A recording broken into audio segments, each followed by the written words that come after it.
Hello students, स्वागत है आपका अपने चैनल मास्टर क्लास 19 में। आज हम प्रश्नावली 3.2 सॉल्व करेंगे और इसमें क्वेश्चन नंबर हम 4 तक इससे पहली वाली क्लास में सॉल्व कर चुके हैं। जिस किसी विद्यार्थी ने क्लास नहीं देखी हो तो पहले वो जाकर देख लें। आज हम इस प्रश्नावली के अंदर क्वेश्चन नंबर 5 से सॉल्व करने वाले हैं। तो 5 में क्या कह रहा है हम देख लेते हैं। कह रहा है कि एक आयताकार भाग जिसकी लंबाई चौड़ाई से 4 मीटर अधिक है का अर्ध परिमाप 36 मीटर है। बाकी विमाएं, तो बाकी विमाएं मतलब लंबाई और चौड़ाई ज्ञात करना है आपको, ठीक है। तो आइए सॉल्व कर लेते हैं इसको भी। तो मान लेता हूँ, पहले मान लिया मैंने, माना आयताकार बाग की लंबाई x मीटर तथा चौड़ाई y मीटर है, ठीक है बेटा, ये मैंने मान लिया। अब प्रश्नानुसार क्या कह रहा है? प्रश्नानुसार हमसे कह रहा है, प्रश्नानुसार कह रहा है कि बाग की लंबाई चौड़ाई से, लंबाई को माना है मैंने x, तो x जो है वो चौड़ाई से, चौड़ाई बाई से कितना ज़्यादा है? x ज़्यादा है 4, ठीक है। अगर बाई का मान 5 आता है तो x कितना हो जाएगा? 9 हो जाएगा, ठीक है। तो ये पहली शर्त के अनुसार हो गया। x माइनस के बाई, सबको इधर ले आओ, माइनस के 4 इक्वल टू 0। तो ये होगी हमारी समीकरण नंबर 1। द्वितीय शर्त अनुसार क्या कह रहा है? द्वितीय शर्त में क्या कह रहा है? द्वितीय शर्तानुसार, द्वितीय शर्तानुसार, तो द्वितीय शर्त के अनुसार लिख दिया मैंने। ये प्रथम शर्त अनुसार कह सकते हैं या प्रश्न अनुसार कह सकते हैं। तो द्वितीय शर्त में कह रहा है कि अर्ध परिमाप कितना है? अर्ध परिमाप, अर्ध परिमाप यहाँ पर दे रखा है 36, ठीक है। तो आयत का परिमाप कितना होता है? आयत का परिमाप, आयत का परिमाप होता है 2 लंबाई प्लस चौड़ाई, ये होता है आयत का परिमाप। तो अर्ध परिमाप इसका आधा हो जाएगा, तो अर्ध परिमाप कितना हो जाएगा? अर्ध परिमाप ये हो जाएगा 1/2, ठीक है। 2x मानी मैंने लंबाई, चौड़ाई मानी बाई, 2 से 2 कैंसिल हो जाएगा। अर्ध परिमाप कितना दे रखा है? 36। तो यहाँ से x plus y equal to यानी कि 36, ठीक है। तो इसको लिख सकता हूँ, सबको एक साइड में कर लो, x minus by, x plus by minus के 36 इक्वल टू 0। ये समीकरण नंबर 2 हो गई, ठीक है। तो इसे मैंने मान लिया समीकरण नंबर 2। अब मैं समीकरण 1 व 2 को हल करूँगा। मैं अभी यहाँ पर ग्राफी विधि से हल कर रहा था, तो चाहे तो अभी जब तक विधि ना कहेगी किस विधि से हल करना है, तब तक आप अपनी मर्जी से कोई सी विधि से हल कर सकते हैं। जब ये विधि का नाम दे देगा तो आपको उसी विधि से करना है। तो हम बाकी सारे क्वेश्चन को ग्राफी विधि से तो हल कर ही चुके हैं। अब हम आपको विलोपन विधि से हल करना सिखा दे रहे हैं। ये बराबर में रख ले रहे हैं, विलोपन विधि के लिए ये बराबर में रखा जाता है, ठीक है। तो इनको मैं विलोपन विधि से हल करके दिखाऊंगा। तो समीकरण 1 व 2 को विलोपन विधि से हल करने पर, विलोपन विधि में क्या होता है? किसी एक वेरिएबल को कैंसिल करना होता है, ठीक है। तो ये पहली समीकरण हो गई और ये द्वितीय समीकरण होगी, x plus y equal to 36। तो देखिए यहाँ पर साइन बदलने पड़ते हैं। तो यहाँ तो क्या है, साइन पहले से ही बदले हुए हैं, प्लस माइनस का ऐसे ही कट रहा है, ये दोनों जुड़ जाएंगे। तो समीकरण 1 व 2 को विलोपन विधि में जोड़ा जाता है या घटाया जाता है, तो यहाँ पर तो जुड़ रहे हैं। तो ये हो जाएंगे 44 और 36, 40, इसको कैंसिल करते हैं तो कितना आ जाएगा? 20। तो x इक्वल टू आ गया 20, यानी कि x का मान निकल गया। ये x क्या था? उसकी लंबाई थी, लंबाई निकल गई। अब x का मान रख दो समीकरण में, कोई सी में रख दो। तो x का मान समीकरण 1 में रखने पर, तो समीकरण 1 में रख देते हैं। समीकरण 1 है x minus y equal to 4। तो x के स्थान पर कितना रखना है? 20 माइनस के बाई इक्वल टू 4। तो माइनस के बाई इक्वल टू 4 माइनस के 20, ये उधर जाएंगे, पक्षांतर करने पर माइनस के हो जाएंगे। तो माइनस के बाई इजकल टू माइनस के 16, माइनस से माइनस कैंसिल हो जाएगा, तो बाई इजकल टू कितना आया 16। तो ये क्या आ गया, अतः आयताकार बाग की लंबाई 20 मीटर तथा चौड़ाई 16 मीटर है। ये इसका आंसर हो गया। ठीक है, अब चलते हैं क्वेश्चन नंबर 6 की तरफ। तो 6 में क्या लिखा है, 6 को देखते हैं। क्वेश्चन नंबर 6 में कह रहा है कि एक रैखिक समीकरण यूं, ये दे रखी है, समीकरण दे रखी है, रैखिक समीकरण 2x + 3y - 8 = 0 दी गई है। दो चरों में एक ऐसी और एक रैखिक समीकरण लिखिए ताकि युग्म का ज्यामितीय निरूपण जैसा कि प्रतिच्छेदी हो, समांतर हो और संपाती हो। कहने का तात्पर्य यहाँ पर यह है, एक समीकरण दे रखी है, हमको एक ऐसी समीकरण अपनी तरफ से माननी है, कल्पना करनी है जिससे ये कंडीशन पूरी करता हो। तो देखिए मान लेते हैं हम क्वेश्चन नंबर 6 में एक समीकरण यहाँ पर दे रखी है 2x + 3y - 8 = 0। ठीक है, तो मैं मानता हूँ, माना, कोई दूसरी समीकरण मान लेता हूँ, और ये जो है आप कुछ भी मान सकते हो अपनी तरफ से, बस कंडीशन फुलफिल होनी चाहिए, यानी कंडीशन पूरी होनी चाहिए। तो माना, यहाँ पर मैं मान लेता हूँ पहला प्रतिबंध क्या था, हमें प्रतिच्छेदी दिखाना है। तो प्रतिच्छेदी के लिए क्या हो, ये बराबर ना हो, मान लेता हूँ मैं 3x + 2y - 8। ठीक है, ये मैंने मान लिया, ये कोई समीकरण है। ठीक है, तो अब यहाँ पर देखते हैं, यहाँ a1 बराबर कितना हो गया 2 और a2 बराबर कितना है 3। a1 बराबर, ठीक है, हाँ ठीक है, सॉरी, a1 बराबर 2 और a2 बराबर 3, b1 बराबर 3 और b2 बराबर 2। तो a1 अपॉन में a2 इनके अनुपात देख लिए मैंने, नॉट बराबर b1 b2। ठीक है, तो ये संतुष्ट करती है इसे। ठीक है, अतः रेखाएं प्रतिच्छेदी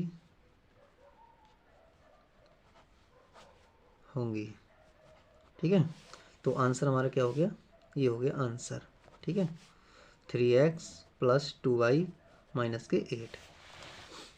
ये संभावित माना है मैंने, आप कुछ भी माने यहाँ पर, बस ये बराबर नहीं रहने चाहिए, आपस में बराबर ना हो, कुछ भी मान लो, आंसर सही माना जाएगा। ठीक है, यहाँ पर क्वेश्चन नंबर इसका सेकंड पार्ट में कह रहा है समांतर रेखाएं हाँ, तो समांतर के लिए क्या होना चाहिए, समांतर में ये नॉट बराबर होना चाहिए लास्ट वाली। तो मैं मान लेता हूँ 2x + 3y - 8 है, ये है। अब मैं मान लेता हूँ, माना रैखिक समीकरण, माना रैखिक समीकरण, माना रैखिक समीकरण 4x मान लेता हूँ, 4x + 6y और -12 बराबर 0, ये मान लिया मैंने रैखिक समीकरण, ये है। ठीक है, तो अब यहाँ पर देखते हैं, यहाँ पर देखिए a1 बराबर यहाँ कितना है 2 है, a2 बराबर कितना है 4 है, b1 बराबर कितना है ये 3 है, और b2 बराबर कितना है यहाँ से, b2 बराबर 6 है, और c1 बराबर कितना है -8 है, c2 बराबर कितना है -12 है। ये मैंने मान लिया, आप अपनी तरफ से कुछ भी मान सकते हैं। ठीक है, तो यहाँ से अब देखिए इनका अनुपात निकालने, a1 अपॉन में a2 बराबर, यहाँ से कितना हो जाएगा 2 अपॉन में 4, तो यहाँ से कैंसिल करेंगे कितना जाएगा 1/2, और यहाँ से b1 अपॉन में b2 निकाल लेते हैं, तो b1 का मान कितना है 3 और b2 का मान कितना 6, ये भी क्या हो जाएगा 1/2 हो जाएगा। और यहाँ पर c1 अपॉन में c2 बराबर कितने हैं -12 अपॉन में -8 अपॉन में -12, माइनस से माइनस कैंसिल, तो 4 दूनी 8, 4 3 12 है, तो यहाँ से 2 अपॉन में 3। तो यहाँ पर हमने देखा कि a1 अपॉन में a2 तो बराबर आ रहा है और b1 अपॉन में b2 के। ठीक है, नॉट बराबर हो रहा है c1 अपॉन में c2 के। तो रेखाएं कैसी होंगी, अतः रेखाएं समांतर होंगी, कैसी होंगी समांतर होंगी, ठीक है, समांतर रेखाएं होंगी। तो हमारा आंसर जो हमने मानी थी रेखा वो सही है, ठीक है। 4x प्लस 6y माइनस के 12 इजकल टू 0, ठीक है। तो अब चलते हैं इसके थर्ड पार्ट की तरफ। थर्ड पार्ट में क्या कह रहा है, थर्ड पार्ट को देखते हैं। थर्ड पार्ट में ये हमसे संपाति कह रहा है, ऐसा कोई रेखा युग्म बताइए जिससे कि ये संपाति हो जाए। कैसा पूछ रहा है, ये संपाति के लिए पूछ रहा है, संपाति के लिए, ठीक है, संपाति रेखाएं हों, तो ऐसा पूछ रहा है। तो यहाँ पर एक तो समीकरण दे ही रखा है 2x प्लस 3y माइनस 8 बराबर 0। तो मैं मान लेता हूँ, माना संपाति में सब बराबर होने चाहिए, ठीक है। तो मान लेता हूँ मैं कि 5x यानी कि 6x, ठीक है, 6x, और यहाँ पर मान लेता हूँ प्लस, यहाँ से मान लेता हूँ 9y, और यहाँ से मान लेता हूँ 24 बराबर 0। माना समीकरण, माना ये समीकरण 2x प्लस 3y माइनस के 8 बराबर 0 के कैसा है, ये संपाति है ना, तो संपाति है, ये मान लिया मैंने। तो ठीक है, अब मैं यहाँ पर देखूंगा कि बैठ रहा है कि नहीं बैठ रहा है ये फिट, ठीक है। तो यहाँ पर क्या होगा, यहाँ पर तुलना कर लेते हैं। तो a1 बराबर कितना हो जाएगा 6, और a2 बराबर कितना हो जाएगा, a1 बराबर तो 2 है, कितना है 2, और ये हो जाएगा 6। b1 बराबर कितना है, b1 बराबर है 3, और b2 बराबर कितना है यहाँ पर 9, और c1 बराबर कितना है यहाँ पर माइनस का 8, और c2 बराबर कितना है यहाँ पर माइनस के 24। तो अब तुलना कर देते हैं, इनका अनुपात निकाल लेते हैं। a1 अपॉन में a2, यहाँ पर 2 अपॉन में 6, यहाँ से 2 एकम 2, ये 2 3 6, तो 1/3 हो जाएगा। b1 अपॉन में b2, ये 3 अपॉन में 9, 3 एकम 3, 3 3 9, तो ये 1/3 आ गया। c1 अपॉन में c2, यहाँ पर माइनस के 8 अपॉन में माइनस के 24, माइनस से माइनस कैंसिल, 8 1 8 3 24, तो ये भी 1/3 आ गया, ठीक है। तो यहाँ पर क्या हुआ, a1 अपॉन में a2 बराबर b1 अपॉन में b2 बराबर c1 अपॉन c2, सब बराबर आ गए, ठीक है। अतः रेखाएं संपाति हैं या होंगी, ठीक है, संपाति होंगी। तो आंसर हमारा क्या हुआ, यानी कि सही जो माना था वो सही है। 2x कितना माना था हमने, 6x प्लस 9y माइनस के 24 इक्वल टू 0, ठीक है, ये इसका आंसर हो जाएगा। अब चलते हैं क्वेश्चन नंबर 7 की तरफ।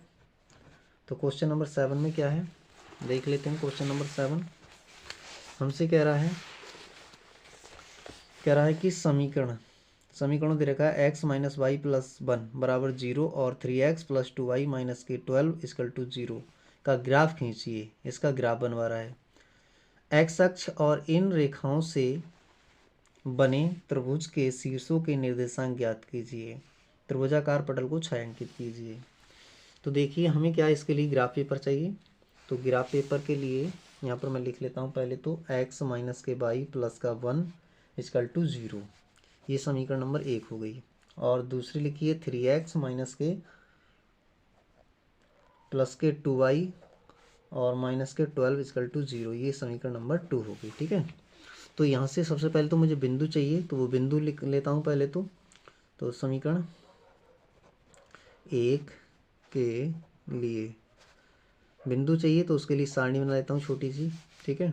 तो यहाँ से 22 इक्वल टू निकाल लेता हूँ पहले तो, कहाँ से, समीकरण 1 से समीकरण 1 से 22 इक्वल टू कितना हो जाएगा x प्लस 1, तो ये सारणी बन गई, ठीक है। ये x ये y, जब x बराबर मैं यहाँ पर 0 पुट करता हूँ तो y बराबर कितना आएगा 1, जब यहाँ पर x बराबर 3 पुट करता हूँ तो यहाँ पर ये हो जाएगा 4, ठीक है। तो यहाँ से बिंदु मिल गए, क्या बिंदु मिले, बिंदु a का मान कितना हो गया 0,1, ठीक है, ये बिंदु मिल गया। दूसरा बिंदु ये b मिल गया 3,4, तो ए बी बिंदु को ग्राफ पर प्रदर्शित करेंगे। और समीकरण 2 के लिए यहाँ से निकालते हैं, तो समीकरण 2 के लिए सारणी बनाएंगे हम इसके लिए।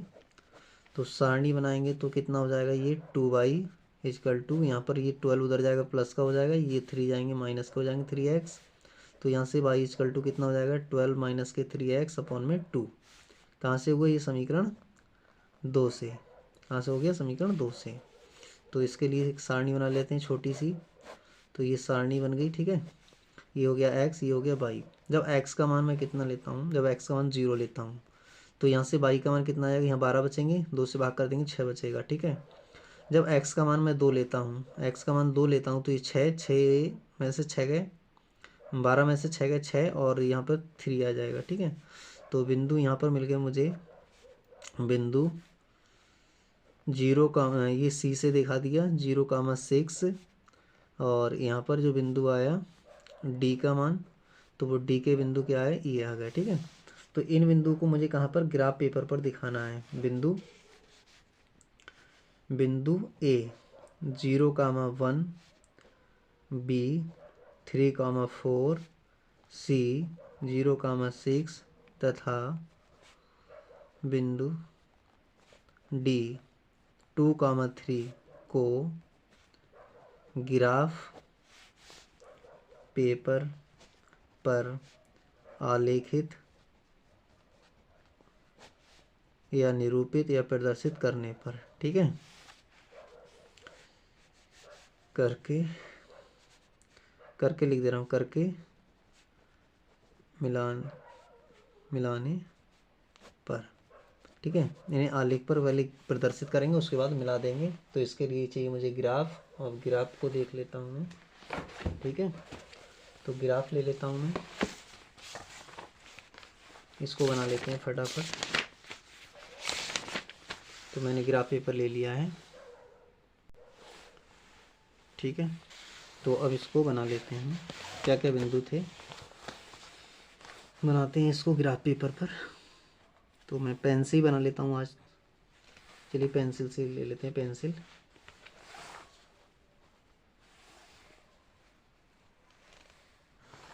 ये मैंने बना ली बाई एक्सिस, और ये मैं बना लेता हूँ एक्स एक्सिस, ये बना ली मैंने एक्स एक्सिस, ठीक है। ये हो गया एक्स एक्सिस। अब ये इसे बोलते हैं एक्स और इसे बोलते हैं वाई। अब मुझे बिंदु दिखाने हैं यहाँ पर 1 2 3 4 5 6, 1 2 3 4 5 6, ये डार्क वाई लाइन है, ठीक है। तो अब बिंदु क्या कहते हैं, 0,1, एक्स पे 0 वाई पर 1, ये वाला बिंदु है। ये क्या बिंदु है, 0,1। इस बिंदु का नाम है ए। क्या नाम है इसका, ए। उसके बाद बिंदु है हमारा 3,4, तो एक्स अक्ष पर 3 और वाई अक्ष पर कितना 4, तो ये वाला बिंदु है एक, ये आएगा 3,4। इस बिंदु का नाम हो गया बी। अब मुझे ए और बी बिंदु को मिलाना है, ए और बी बिंदु को मिलाना है, तो मैं ये मिला देता हूँ, ये मिला दिया, ठीक है। और इसके बाद थोड़ा सा दूर हट गया ये, कोई बात नहीं। अब दूसरा बिंदु क्या थे दूसरी रेखा के, तो ए और बी मिलेगी रेखा। दूसरी रेखा के बिंदु हैं हमारे पास में 0,6, तो 0 एक्स अक्ष पर, वाई अक्ष पर 0x, ठीक है। तो ये वाला बिंदु है 0,6, वाई अक्ष पर 6 चले और एक्स अक्ष पर कुछ नहीं चले हैं, तो इसका नाम क्या हो गया सी। इस बिंदु का नाम दे दिया क्या, सी। दूसरे दे रखे हैं एक्स अक्ष पे 2 और वाई अक्ष पर 3, एक्स अक्ष पे 2 वाई अक्ष पर 3, तो ये वाला बिंदु है, ठीक है, 2,3। ये डी बिंदु हो गया। कौन सा बिंदु हो गया, डी। तो इन बिंदु को अब मिला देना है, ठीक है। तो इन बिंदु को मिलाते हुए रेखा खींच देनी है। तो ये आ गया, ये रेखाएं खींच गई, ठीक है। ये रेखा हो गई और ये रेखा हो गई, ठीक है। तो इस रेखा का नाम लिख देते हैं। ये रेखा कौन सी थी हमारी, एक्स माइनस वाई और प्लस का 1 इक्वल टू 0। ये रेखा कौन सी थी, ये वाली रेखा हमारी 3x प्लस के 2y और माइनस के 12 इक्वल टू 0, ये वाली रेखा, ठीक है। तो अब हमसे कह रहा था कि इन दोनों रेखाओं से घिरा हुआ क्षेत्रफल और एक्स अक्ष से, ये एक्स अक्ष है, एक्स अक्ष से घिरा हुआ क्षेत्रफल ये वाला है, इसके लिए कह रहा था छायांकित करिए। ये ऐसे ऐसे इनको मैंने छायांकित कर दिया, ठीक है। तो ये कह रहा था हमसे, और इनके शीर्षों के निर्देशांक पूछ रहा था। तो इनके शीर्षों के निर्देशांक क्या हो गए वो बता देना है, ठीक है। तो ये मैंने इसको छायांकित कर दिया, ये हो गया छायांकित, ठीक। तो इसके शीर्षों के निर्देशांक फटाफट लिख देते हैं। क्या है इसके शीर्षों के निर्देशांक, बता देते हैं, ठीक। ये हो गया छायांकित, ठीक है बेटा। तो यहाँ पर देखिए, इस वाले शीर्ष के निर्देशांक इसे नाम दे दिया मैंने, क्या इस बिंदु को मैंने नाम दिया था डी, क्या नाम दिया था डी। और इस वाले के नाम देता हूँ ए, तो वहाँ पर नाम दे दिया था, और यहाँ पर ए बी सी डी, इसे नाम दे देता हूँ ई, और इसे नाम दे देता हूँ एफ, ठीक है। इसे नाम दे दिया एफ। तो निर्देशांक क्या क्या है, तो निर्देशांक लिख देते हैं हम, त्रिभुज डी ई एफ के निर्देशांक के शीर्षों के निर्देशांक। तो देखिए यहाँ से जो डी है, डी के निर्देशांक क्या आए हैं, डी के निर्देशांक आए हैं 2,3, और यहाँ से एफ के निर्देशांक आए हैं, वो कितने आए हैं, एफ देखिए इधर से कितने पर है, 1 पर है, ठीक है। तो ये आया है 0,1। इसके बाद में एफ ई बिंदु के निर्देशांक देखिए क्या है, तो ये 3 लाइनों से निर्देशांक को दिखाया जाता है। तो यहाँ पर देखिए एक्स अक्ष पर हम कितने चले, 4, तो ये 4,0, ठीक है। तो ये इसके निर्देशांक हो गए, तो यही इसका आंसर होगा, ठीक है, ठीक। तो यहाँ पर देखिए इधर को होती है माइनस की एक्स एक्सिस, ठीक है, माइनस की एक्स एक्सिस। तो यहाँ पर हम कितने चले हैं, एक्स एक्सिस पे कितने चले हैं, -1। तो इस वाले बिंदु के निर्देशांक कितने हैं, -1,0 है। तो यहाँ पर क्या है, -1,0 हो जाएगा, ठीक है बेटा, -1,0। तो ये आंसर हो गया। तो आशा करते हैं आपको ये समझ में आ गया होगा। तो नेक्स्ट क्लास में हम नेक्स्ट प्रश्नावली करेंगे। तो आपको क्लास कैसी लगी कमेंट बॉक्स में ज़रूर बताएं। Thank you for watching this.